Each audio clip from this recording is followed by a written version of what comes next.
Tonight on CBC Vancouver News.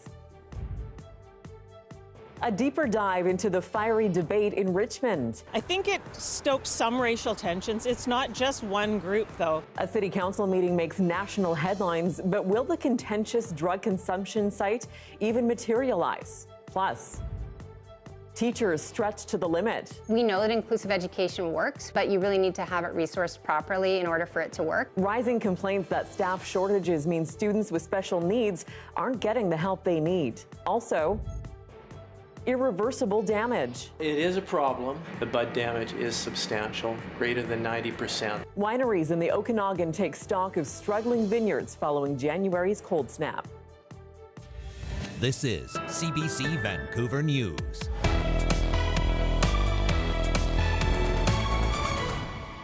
Hello, I'm Tanya Fletcher. Thanks for joining us. The dust is still settling from 2 days of raucous council meetings that made national news. Richmond politicians voted 7-2 to explore the pros and cons of a supervised consumption site in the city. But as our Justin McElroy explains, whether this idea even sees the light of day remains a big question mark.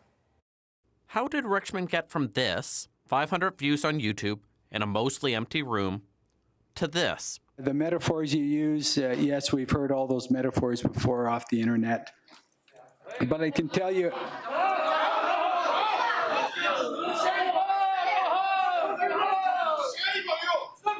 18,000 viewers, protests and police, councillors being accosted while they vote. In favor, I've called the question. All in favor? It started on January 30th. When the motion was put forward by two councillors. The phrase drug consumption site appeared 5 times in the motion, and one of the councillors who put it forward, Cash Heed, did plenty of interviews saying he thought a consumption site was a good idea. This is what is needed versus letting the people consume their drugs in public spaces such as laneway, alcoves, benches, where it's in plain view of the public. These are the complaints that we've had, but we have a solution to it. But Richmond can't build or operate a site. That falls to the provincial government through Vancouver Coastal Health. Despite that, some headlines didn't capture that nuance. That different impression soon moved on to social media and online petitions. At the committee level, the motion passed, moving it to the final stage. The headlines changed, but the controversy kept building. That led to Monday's committee meeting. Hey, excuse me. Where the chaos provoked more interest, including from the Conservative Party. But all along, the province hadn't shown an interest in creating a site, which Premier David Eby emphasized on Tuesday afternoon. My understanding is that they're trying to get a better handle on why Richmond is bringing forward this proposal at this time, whether what's proposed actually meets the needs in Richmond, because from their perspective, this is not what is immediately needed in that city. And by Tuesday night, many of the councillors in favor of the motion expressed surprise at the backlash. I couldn't understand why so many people have come forward and are so upset. But then I went online and I found out what people are reading. They still passed the motion. And on Wednesday, Vancouver Coastal Health once again affirmed that they did not endorse a drug consumption site. It means Richmond staff can study the issue, but it's unclear what this next step forward is, other than Richmond politicians dealing with a more divided community over a thing where nothing has been decided. That is our Justin McElroy reporting. Let's continue our coverage with more on the fallout of that council decision. Richmond City Hall has been the backdrop, yes, of vitriolic anger, offensive words, and scenes of turmoil as well. Mira Baines breaks down the emotional battle and a closer look at why it unfolded the way it did. I'm here in Richmond to explore why tensions escalated over a plan to explore setting up a supervised injection site.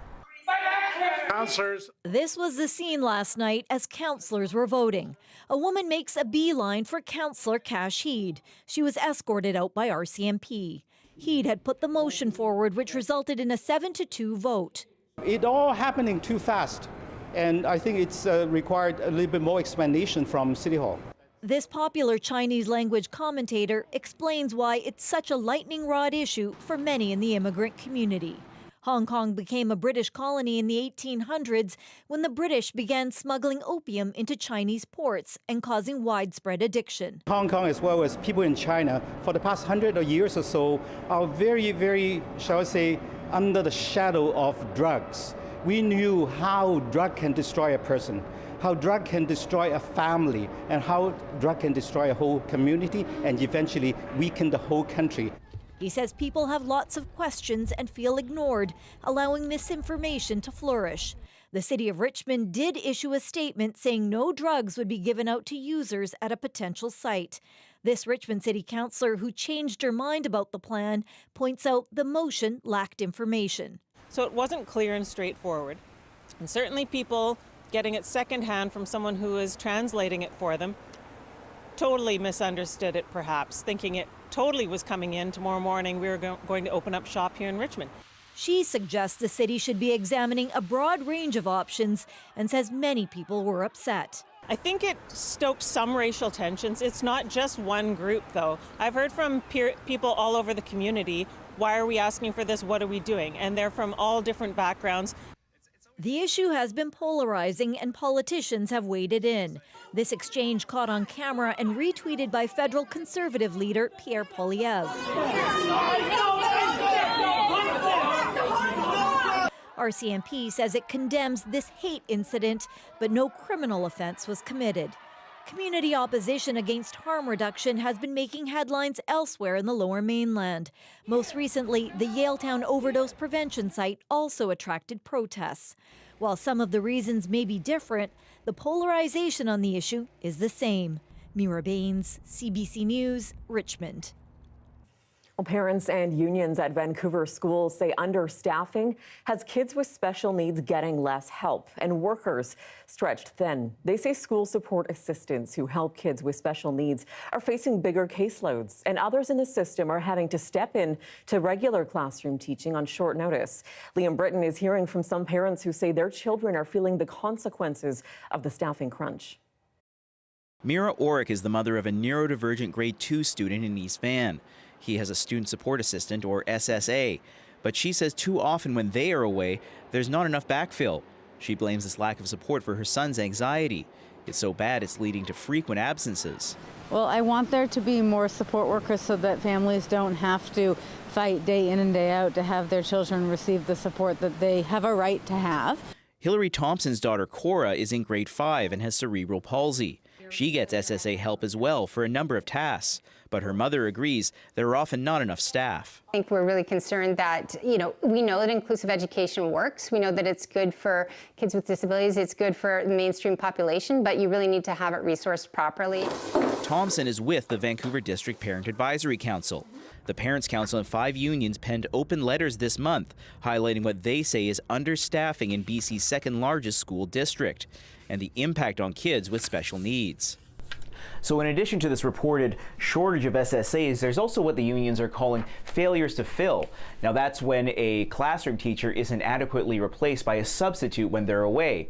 Now the unions are saying that in too many cases, it's resource teachers who make special education a priority being called in to do these classroom teachers' jobs, pulling them away from the important work they ought to be doing. Warren Williams with the SSA's union worries short staffing is causing violence when some kids with behavioral issues act out. If they don't have consistency, they feel unsafe, and some tend to act out because they're feeling unsafe. That's it, they're just feeling unsafe.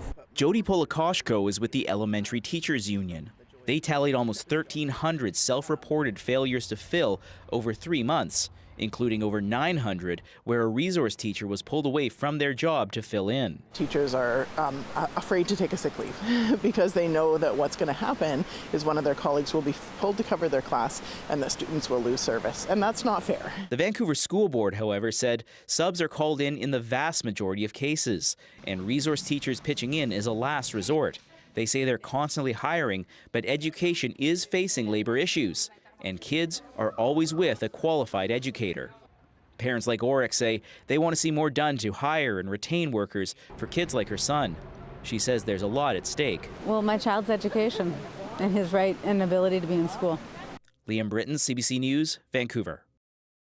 The annual March for Missing and Murdered Indigenous Women descended on the streets of Vancouver's downtown east side today. We went down to hear more about the personal reasons why people chose to march this year.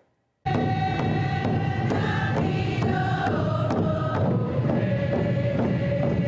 are here to commemorate and honor the missing and murdered women. My niece Cheryl Ann Joe was murdered down Salisbury in Powell Street in 1992. And this march was started on her behalf. All our women and all our young girls and the men and the young boys that are going missing, they need us. We have to do the work to try and find out why this is going on. We have to stop it because it's still continuing today. The power of women's voices throughout the nations has to be heard now. My sister Cindy, the youngest of 6 children, went missing on December 23rd, 2018. Her partial remains were reported back to us on August 9th, 2023. We haven't seen him for years, and his name was Melvin Big George. Her name is Sherry Irvin. My sister Nadine McMillan. My sister Alberta.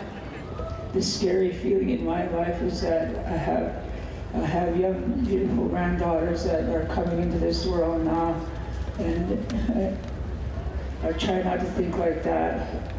Because we matter. Indigenous people matter.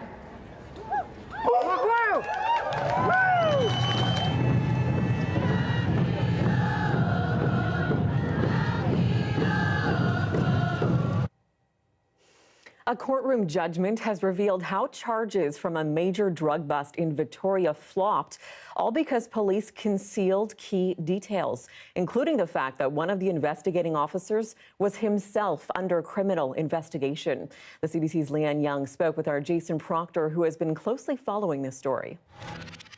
So, Jason, this was a $30 million drug bust, highly touted, fentanyl, guns, money, all of that. What happened? Yeah, so this is actually kind of a story about what happens after a thing makes the headlines. So 3 years ago, Victoria Police held these news conferences heralding this, as you say, major drug bust, arrest of 3 people. One of them was a paroled murderer. They called this sort of the top of the pyramid of fentanyl dealing in BC.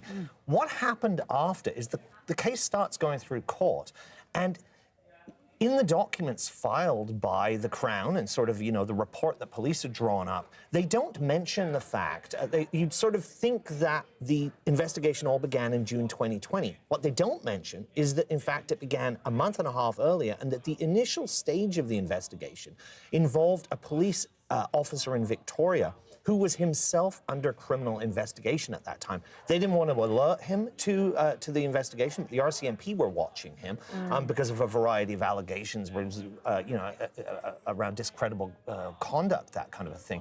And so what this judgment that went up yesterday reveals is that the judge says that Victoria Police went out of their way to conceal and obscure his role, basically misleading the court, which is a very serious thing. As a result of this, she says charges were stayed against 2 of the people. I've since found out that the 3rd charge, the one against the paroled murderer, was also stayed. Wow. So, a massive disappointment for them. Right, and the gang unit actually said that, right? They sent you a statement saying that this was disappointing for them. Yeah, this actually surprised me. I called them yesterday. It was a joint operation. It began as a Victoria Police operation, and then they brought the Combined Forces Special Enforcement Unit into this. I called them yesterday. They had just learned about all of this in the past few weeks and about the staying of these charges. Massive, sort of headlines it made at the time, as I say. And they say, they didn't know anything about it, and they're very disappointed. They said that's an understatement.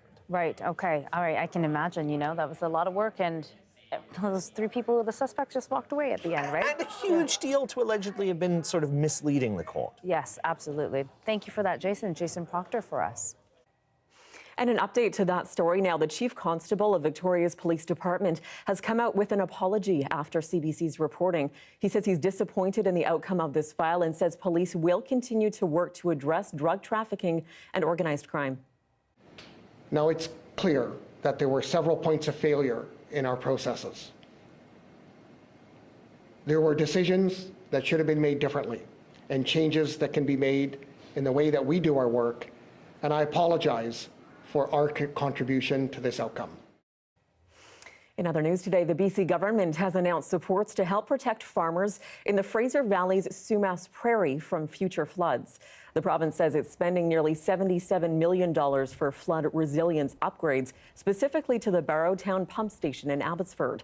That city's mayor says there is much work to be done and that Abbotsford has been waiting for federal funding since the devastating floods of 2021. Premier David Eby says the province is keeping up pressure on the feds. We know the federal government does move, but it does move slowly. And so we're keeping the pressure on them to show up with the money that they committed to when they were responding in the initial days of the flood, both around recovery, but also around prevention. The upgrades announced today include adding a 6-meter flood wall to help prevent the station from shutting down if the Sumas Prairie is flooded again. Well, further into the interior now, and BC's wine industry is in for a season of catastrophic crop loss this year. Experts say a prolonged cold snap in January damaged vineyards right across the Okanagan Valley. And as Brady Strachan is finding out, that could mean hundreds of millions of dollars in lost revenue. You can see the cracking. The prognosis is grim. Severe winter damage in vineyards across the Okanagan. Gordon Fitzpatrick's vines at his winery near Summerland were not spared. And taking this wood and spur pruning that, and then so we're kind of hedging our bets, right? And see what pushes. An extreme cold snap in January is the culprit. Temperatures dropped below -25 degrees right across the Okanagan and killed off many of the buds that would have been this year's wine grape crop. Damage is substantial, greater than 90%. So both the primary and secondary buds, most of them are dead, they're discolored. And so that has everybody worried about what's going to happen in the spring and how many tons are we going to have in the vineyards up and down the Okanagan Valley. The low temperature, and you can see it got down to -30, but more. A new report by the BC wine industry predicts catastrophic crop loss this year across the valley, with only 3% of a normal harvest. This on the heels of last year's severe season that saw only half the expected harvest. Well, back-to-back and consecutively like that is the perfect storm. So it's worrisome. I think it just speaks to the challenges of climate change. And with little or no grapes expected this year, the industry is projecting substantial losses across the board. Yeah, well, without that crop, it looks as though it could be up to almost $500 million.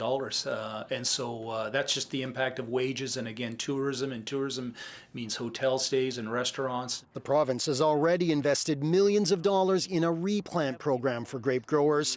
Some in the industry are asking for help in the short term. Wineries are going to be running out of wine. So there's been some discussions about, well, can we, on an emergency basis, outsource from other regions such as Ontario or Washington State, Oregon. That is something not currently allowed for wines carrying the VQA designation and would require governments to make significant regulatory changes.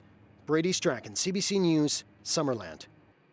It's not just grapes either. Cherry growers are also bracing for another uncertain year as January's deep freeze leaves its mark.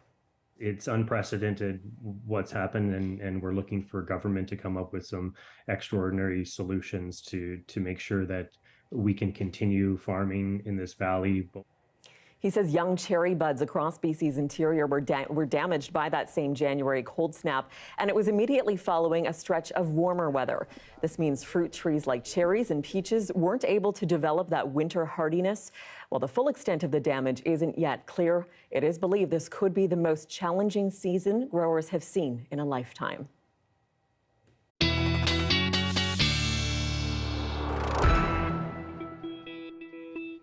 And our Darius Madavi is away this week, so let's bring in our fill-in weathercaster. Lovely to have him again. Victor Paolo joins us with the first look at the weather, and a happy Valentine's Day to you, Victor. A happy Valentine's Day to you. I'm glad we're coordinating our pinks on such a festive day. Love it.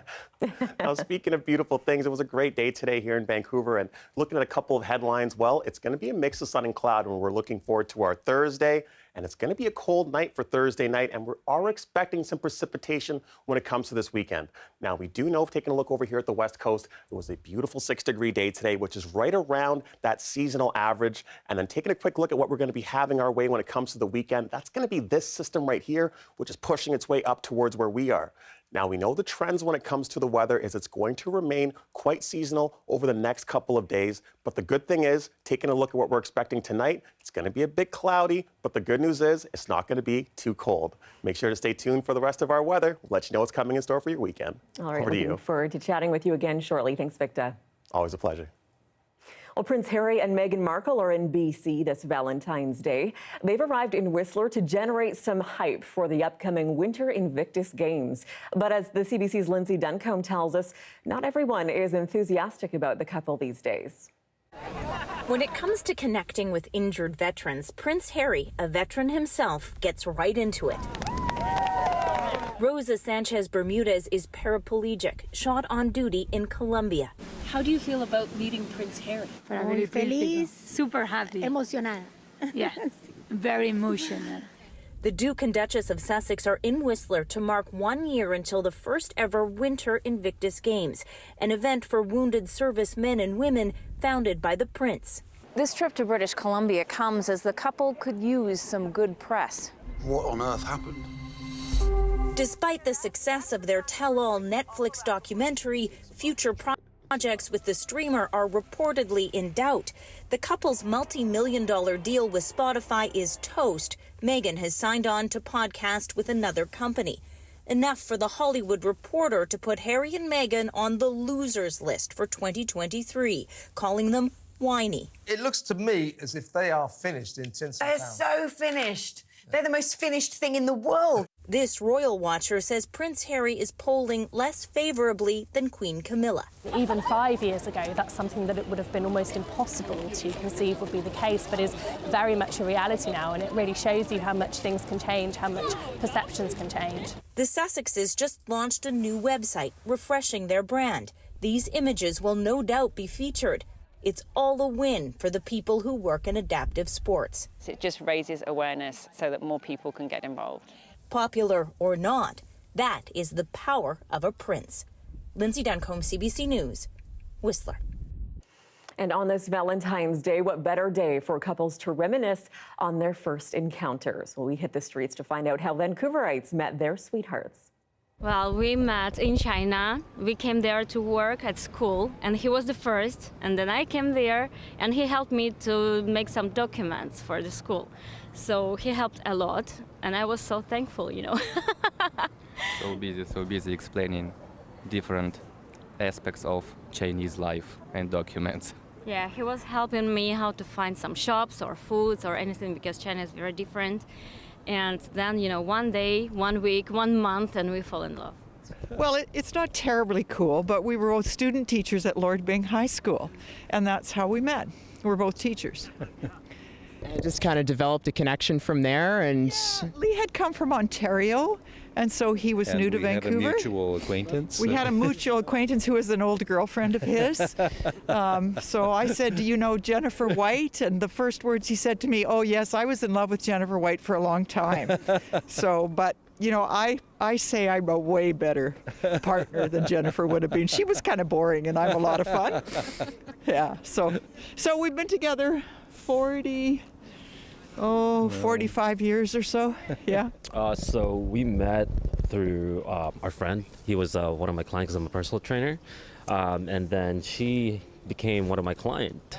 So he was my personal trainer. Yeah, so it's a little scandalous, isn't it? A little bit, but yeah, kept it professional as much as I could, but connection happened, and then it just kind of, overflowed from that point on. We met 2 years ago and swiped right and hung out, and from the first date we just kind of clicked, and now we're engaged.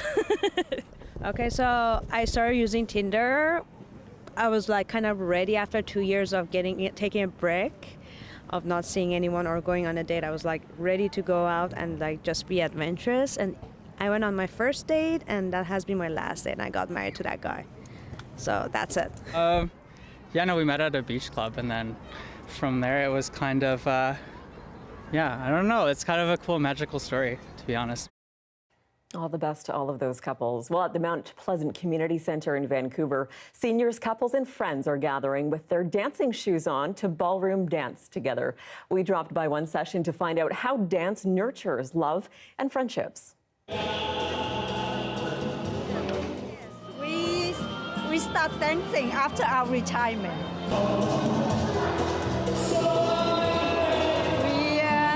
We try to treat each other as friends and try to understand each other. Make you feel more closer to your partner. That's the best thing about the dancing. When we dance, we feel so happy. How about you, Dennis? You happy? Yeah, excellent.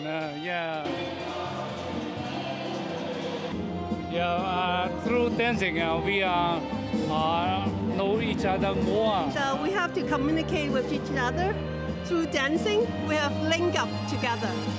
The rest of my life, I will keep dancing with her.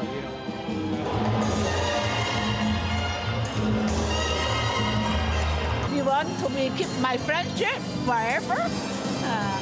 We take care of each other, so we can go for dancing all the time. Live happier and longer. Well, as the saying goes, if it ain't broke, don't fix it, but not when it comes to your relationship, apparently. More on why you should always be working to improve your love life and your happiness after the break. Stay with us.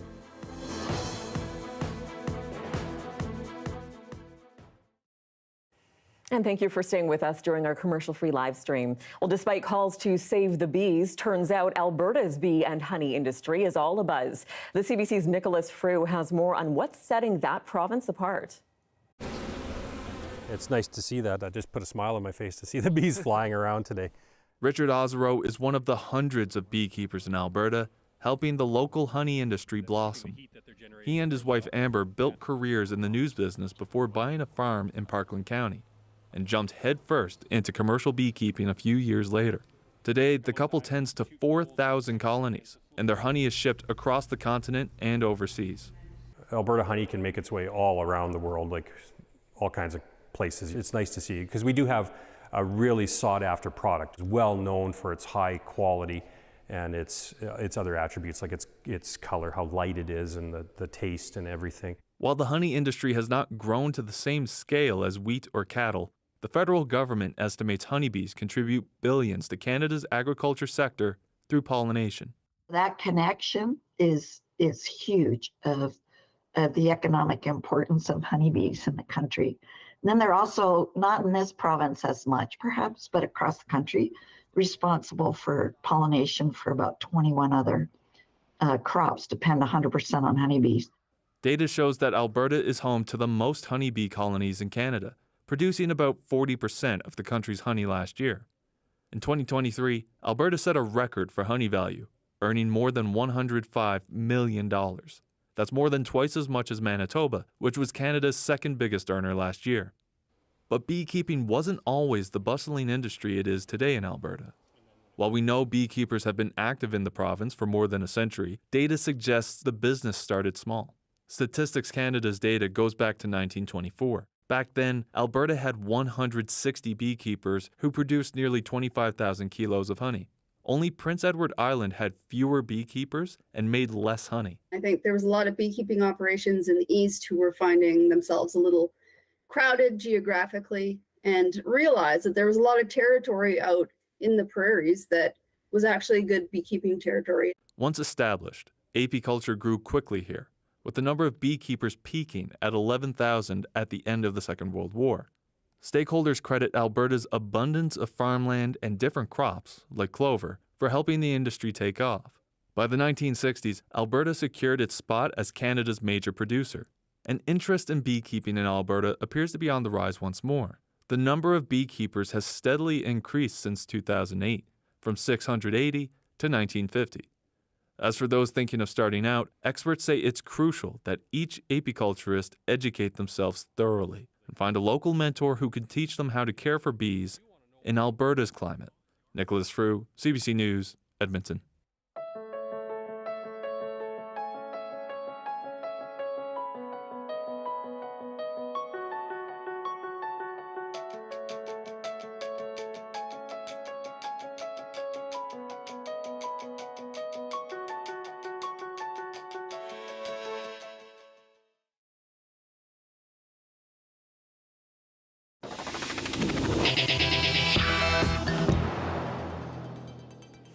Well, it is Valentine's Day, yes, and whether you're celebrating with your partner, friends, or perhaps not at all, love is in the air today. But even for those in fulfilling relationships, things can sometimes fall into a bit of a lull. So how do you maintain that happily ever after? Well, joining us with some answers, we hope, is Cameron Gordon. He's a psychology professor at Vancouver Island University. Thank you so much for joining us. Thanks for having me. So you do research on positive psychology. How is this a deviation from, say, the traditional relationship-based psychology?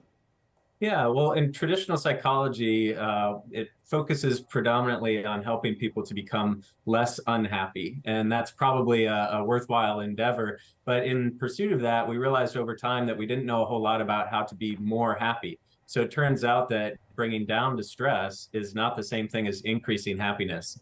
And as that applies to couples, we have a number of relationship interventions that are really good at helping people to not hate each other anymore, but we're not as knowledgeable about how to help people be really happy. And so that's kind of what I focus on in my work. Big difference between not hating each other and actually liking each other. That's a good point. Humans are naturally problem solvers. Does this ever get in the way of our love lives? Well, I think it can if you're not paying attention to it, right? Our brains are very well designed to root out problems and solve them, and that gives us a great evolutionary advantage to be able to survive. But while our brains are great tools for survival, they don't necessarily promote happiness. The cool thing about our brain, though, is you can put effort into things and override its natural default. So if you really put effort into learning how to be happy and constructing happiness in your life, your brain responds to that. How does this approach affect long-term couples then? People change as they age, we know that. So what about relationships? Yeah, well, in long-term relationships, I think the thing that is one of the things that's really helpful to keep in mind is that you can naturally gravitate toward solving all the problems that you have to solve in life. You're focused on careers, maybe raising children, tackling illnesses and things like that. And so you can naturally gravitate to a position where life is revolving around solving problems. And that's when it's really important to step back periodically and make sure that you're asking yourself, hey, are we having fun? Are we putting enough effort into really making sure that we have fun? Because our brain won't naturally gravitate to make sure it's doing that. We have to consciously build that into life. That's an interesting point. I was just going to ask you about the tangibles. What are some takeaways, some practical measures people could take besides perhaps asking those questions, you think? Yeah, well, I think putting some effort into date nights and planning fun events, it's very common for me to speak with couples who say, boy, when we first got together, we went out to concerts and did fun things. And then, we haven't done that for a long time. So I say, well, let's see if we can try to get back to that. I think it's also important, in some of my research, we've shown that when you are having fun, make sure that you're really savoring that experience, because you can get into the habit of maybe sitting down and having a nice dinner together, but thinking, well, what are we doing after this? And so I always want to encourage couples, hey, you're there with somebody that you really like. Don't worry about what's happening next. Just savor this moment. And you can use those opportunities to savor and enrich those experiences to generate a lot of gratitude for your partner too, which is easy to start taking somebody for granted when you've been together for a long time and shared life together. So consciously trying to build fun into your life that you can enrich with your full attention and then let that fuel gratitude, I think are three takeaway messages I'd like to share with viewers tonight. Love that. Live in the moment. I think that can apply to many areas. Thank you so much for your insight today. Thank you so much. That's Cameron Gordon. He's a psychology professor at Vancouver Island University. Well, still ahead, what was meant to be a celebration turned into tragedy stateside. We'll bring you the latest on a mass shooting at the Super Bowl parade in Kansas City. That's coming up next.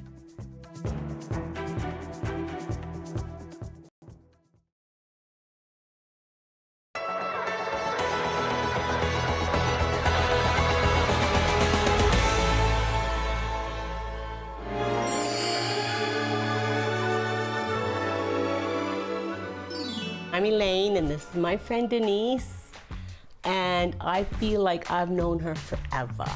6 years is just the tip of the iceberg.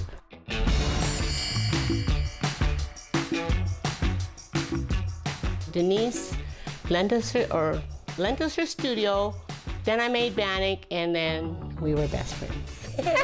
Well, I came down to check in on this rental or use of the studio, and there were some sandwiches left over, and Elaine said, oh, you go ahead and have a sandwich. And I said, this bread is amazing. And she said, oh, you like that bread? Well, I made that bread. And she said, you can call me the Bannock lady. Yeah, and I said, it's not bread, it's a Bannock. She said, oh, okay, I love it. Food creates every friendship that I have, almost. Food opens doors, opens minds, opens mouths, and hurts.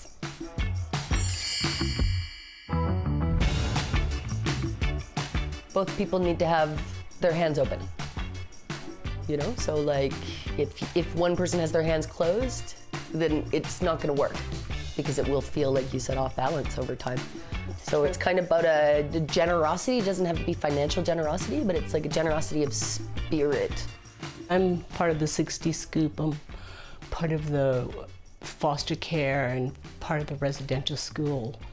So with all that abuse and stuff, it's nice to have a person like Denise, a friend that can ground me and see my goodness. It's sometimes your eyes and your heart are blurred from trauma, and I don't want to start crying, but it does help to have a good friend to see your worth.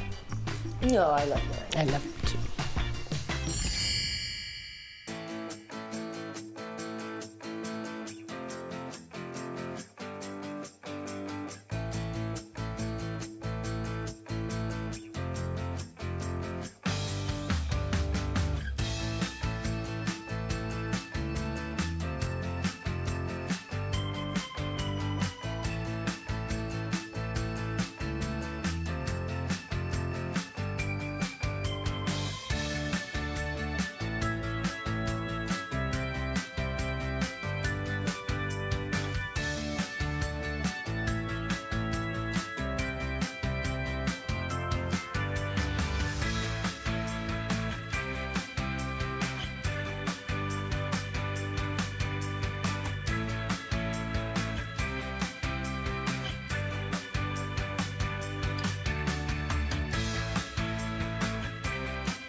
Welcome back. Let's take you to Ottawa now, where the federal government seems to have backtracked on its plans for road infrastructure, or lack thereof.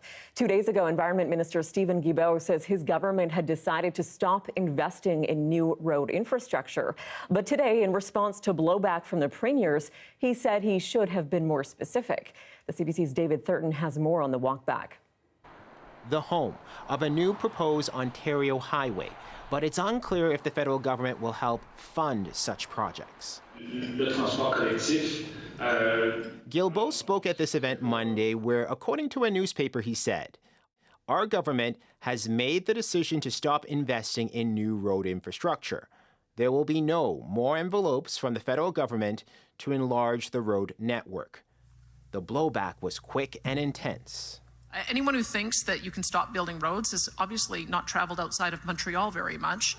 The Conservatives piled on, calling it an extreme policy by an extreme environmental minister. We need to invest. We need to build the things that Canadians need to live in the type of country we live in. I think of my own riding, which is 100 kilometers from Vancouver. You need to drive the car. The minister faced some pointed questions today. That's not what I said. Yes, it is. Wait. I can read it back to you. What I have said is that the solutions to our transport challenge pass by many different things, including massive investment in public transit. Guilbeault said on Monday he was referring to the third link, a proposed multi-billion-dollar tunnel connecting communities to Quebec City. He says Ottawa will not invest in that. You don't need Highway 4 and 3 in Quebec. You don't need the Troisième Lien. These kinds of projects aren't conducive to actually shifting the travel patterns that we need to see to reducing carbon emissions. Although the minister attempted some damage control, his comments might intensify opposition to the federal government's other environmental policies. David Thurton, CBC News, Ottawa.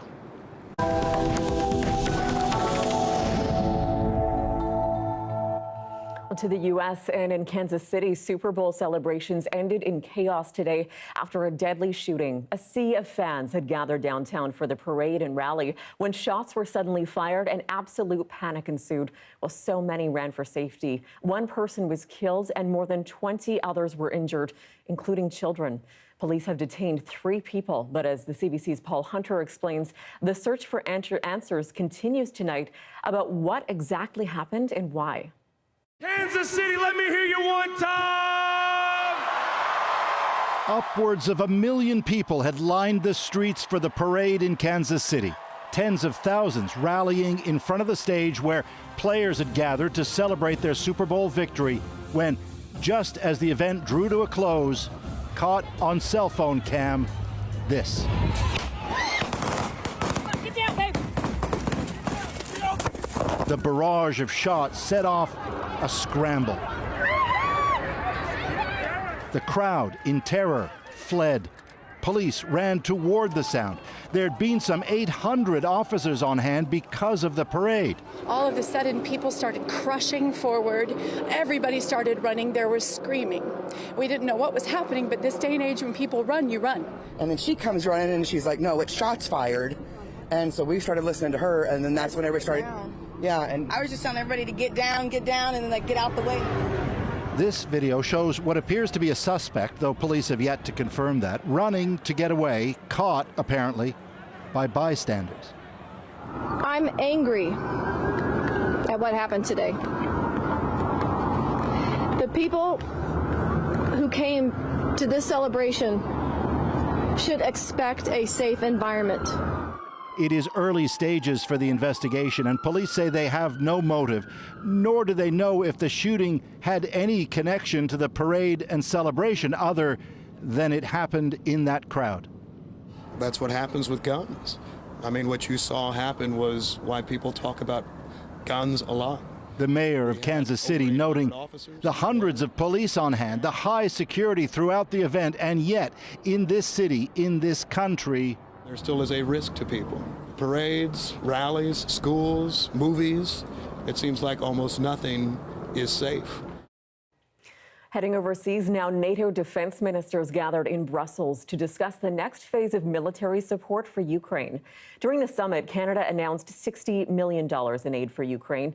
It comes after Donald Trump suggested member countries who don't pay enough for defense should not get NATO protection.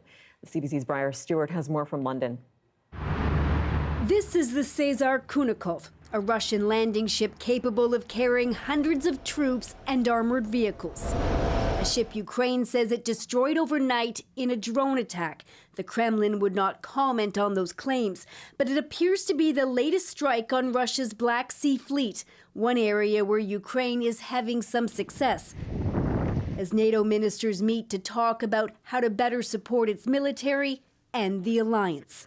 This year, I expect 18 allies to spend 2% of the GDP on defense. That is another record number. The renewed talk of spending was in part a response to this.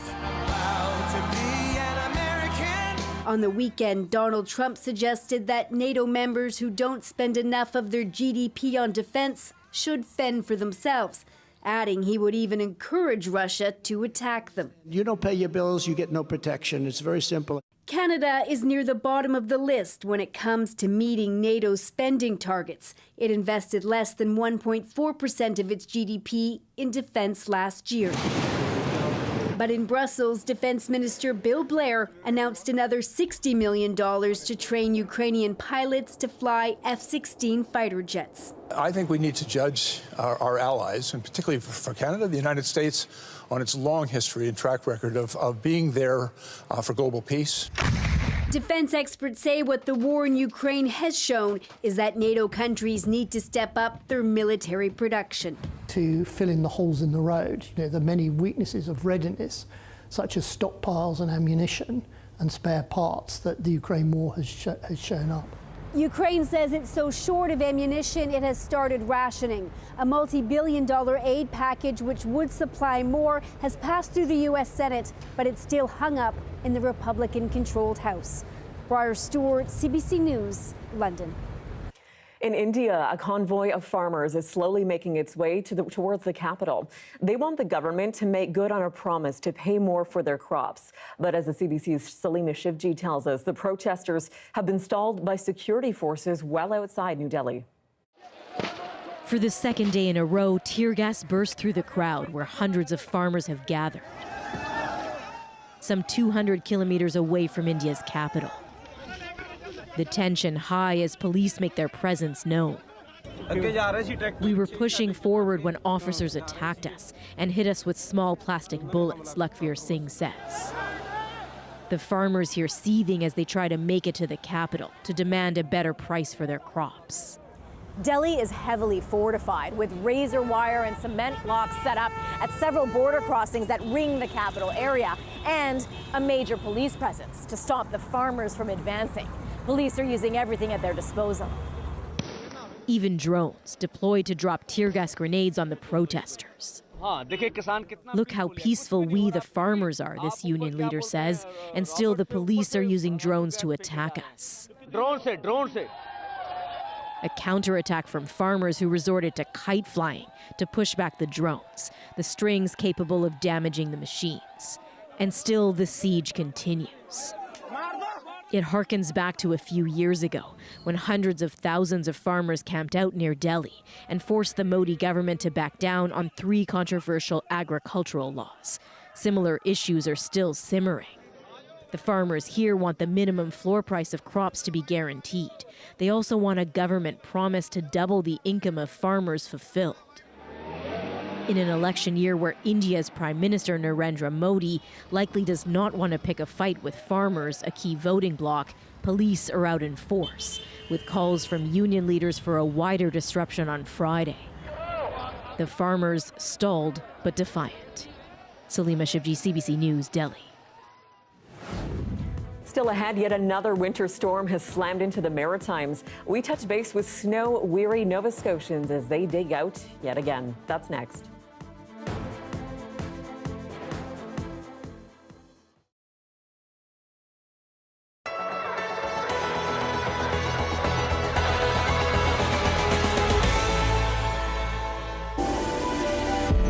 At the NHL All-Star Weekend in Toronto earlier this month, PEI was on full display at this fan convention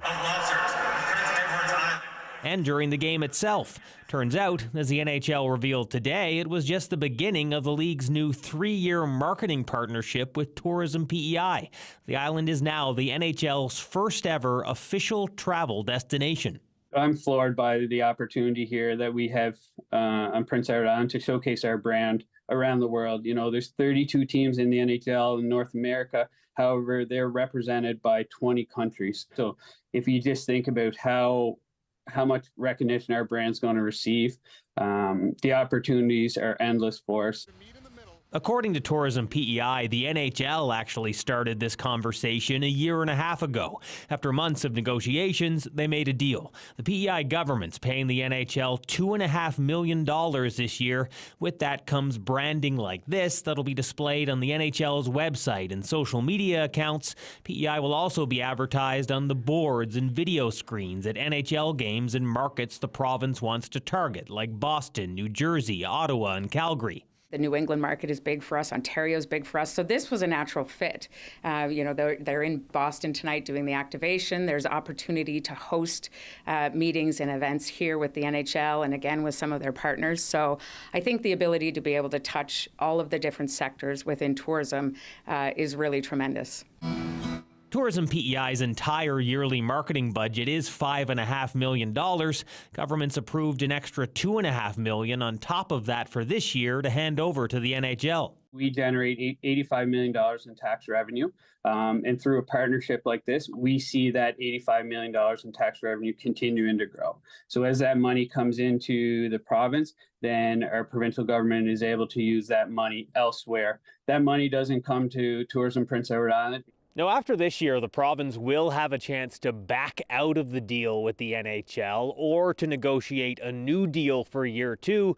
Tourism PEI says a year from now it will take a hard look at just how well the partnership is working and whether it's worth the investment. Steve Bruce, CBC News, Charlottetown.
Well, let's take you to the other coast now, and for the second time in less than 2 weeks, a powerful snowstorm is hitting Atlantic Canada. It's dumped upwards of 30 centimeters already on parts of Nova Scotia before making a beeline towards Newfoundland. As the CBC's Shayna Luck tells us, people there are expecting double that amount in some areas. It's the last thing Cape Bretoners needed. An overnight snowstorm blowing in huge drifts of snow, with clearing still not done from the last huge blizzard. Crews struggled just to keep the major roads clear. I've been doing this for 16 years, mostly in a highway patrol role. I've worked all through the mountains of BC on some of the craziest highways anywhere, and this tops them all. A team of ex-military volunteers who came to shovel out people stuck in their homes had to rescue themselves first. Our equipment is sometimes not working because especially when we had the warm weather, it now became ice. So really we became ice shovelers and not snow shovelers. In Halifax, roughly 30 centimeters of fresh snow caused some excitement and some weariness. Are you tired of the snow yet? Yeah, I am. It was bad, like everything is unplowed, but yeah, I guess it is what it is. They said it was going to be 10 to 15, but I think we got a bit more. So it's going to be a long morning. The storm is also moving slowly through eastern and northeastern Newfoundland, where it could linger until early Friday. For some, that'll mean lots of rounds of shoveling. That's why I'm doing the first cut, because, 60 centimeters is almost my height. Meanwhile, back in Sydney, the new snow is coming on top of buildings that were already strained from the last major storm. At this restaurant, some employees were inside a few days ago when the roof started to give way. And that's when she looked up and saw the big crack, and I was like, get out of the bar. It's a tough blow for a small local business. If you want to put that into terms of numbers, we're probably hitting close to $40,000 in lost revenue. A costly cleanup that will last for days to come. Shayna Luck, CBC News, Halifax. Let's bring in Victor Paolo with a look at the full 5-day forecast. And Victor, you had us having high expectations for the weather this Valentine's Day, and boy, did you deliver. Hey, you know what? Delivering is what it's all about. But you know, that last story, if I can just say one thing I know about the people on the East Coast, right over here in Halifax, where they're located, and that entire region, they're a resilient bunch. And they're for sure going to dig themselves right out of all of that snow. I can guarantee that. Well but you are said. correct. We had some beautiful weather here on the West Coast in Vancouver. I am glad to report that it was another beautiful day of seasonal temperatures, not wildly above seasonal, not very low, just right, like my favorite stories, the Three Little Bears. Now, taking a look at what we're going to be expecting for the Vancouver region in regards to precipitation, well, we do know that there's going to be some rain coming this weekend, and this is exactly where it's going to be coming from. Now, as we get closer into your Thursday is going to be more of a cloudy day. Look at all of those clouds starting to fill the Vancouver region. You'll have some periods where the sun will be coming in, but it's not going to be as strong as it was today on Valentine's Day. Had a quick chat with Mother Nature. We had to have a little bit of a discussion as to when that rain will come. She said, you know what, Victor, I'll give you a sunny Valentine's Day, but you're going to have a rainy, cloudy rest of your day. So I said, you know what, that's a good, fair compromise. Now, here's your Thursday, and we're looking at trending temperatures over for the surrounding region. Well, the next 48 hours, like we did speak about, is going to be quite cloudy, and it's also going to have a little bit of rain coming in. And is it coming towards your weekend? Because here's your Friday as you look right around 8 o'clock, closer to supper, and that system right there is going to be the one that's moving itself into where we're located. Now, a quick look at our 3- and 7-day forecast. Here's what we can anticipate for the area. Well, Thursday and Friday, as you can see, is going to be a mix of sun and cloud. And as we get over for your Sunday, Monday, Tuesday, and your Wednesday, it's going to eventually be a sunny start to your next week. But in between all of this sun, well, got a bit of rain. Hope you all have yourselves a beautiful night, Vancouver. Happy Valentine's Day, and over to you. Thank you so much, Victor. You as well. Well, you may have noticed Valentine's Day chocolate treats cost a bit more this year. Up next, we check in with a Prince George chocolatier to find out why costs are going up. Stay with us.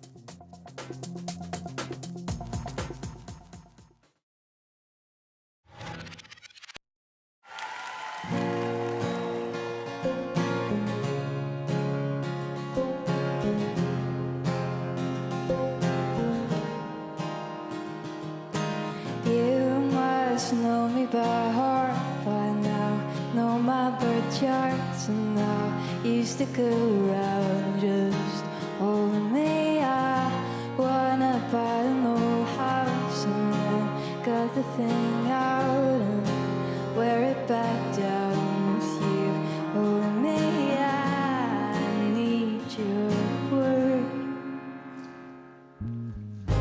I'm stupid.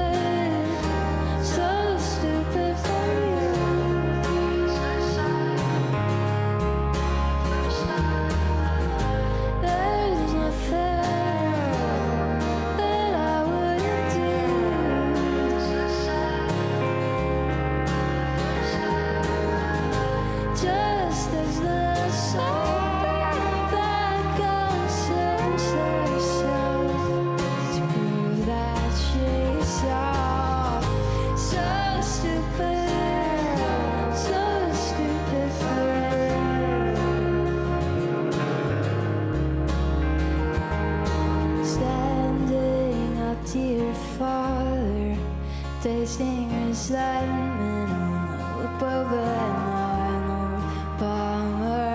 Unfinished basement, only ground. You take a hit and force it out. I think you are my family now.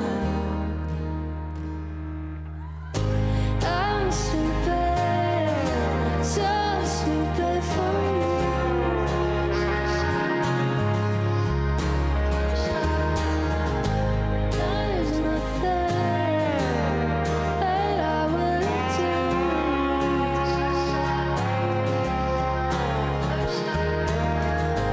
Just as the sun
It has been a very busy day for certain businesses hoping to cash in on Valentine's Day dollars. From restaurants to flower shops and chocolate shops, it's a comparable Christmas-like rush. But if you're paying more, there might be a good reason. We hit up a chocolate shop in Prince George to talk about demand and costs. It's our busiest day of the year. Sometimes we have about 20 to 30-minute lineups. Valentine's Day is probably the most last minute out of all our holidays, especially around 5 or 6 o'clock at night. There's quite a few people that forget it's Valentine's Day, and they'll still come in. We do same amount of sales of Christmas over the 30 days in 2 days. Inflation is impacting chocolate dramatically. We just calculated it, and we're up 34% on our cost of goods. For chocolate over last year. We're looking at things accordingly and trying to price everything for our customers at an affordable price. Apple sales have been up quite significantly over the last 6 months, and so we've also had the request for some of the more classic flavors such as chocolate and raisins and chocolates and peanuts. I think as people are reflecting coming out of COVID, and it's a trend throughout the comfort foods that people are looking for and reflecting back on. Well, thank you for being with us tonight on CBC Vancouver News at 6. You can watch this newscast on CBC Gem, that's our free app, as well as on YouTube and always our website. We're at cbc.ca/BC. I will be back with your next local newscast at 11 o'clock tonight, right after the National. Thank you so much for being with us on this Valentine's Day. Have a great night.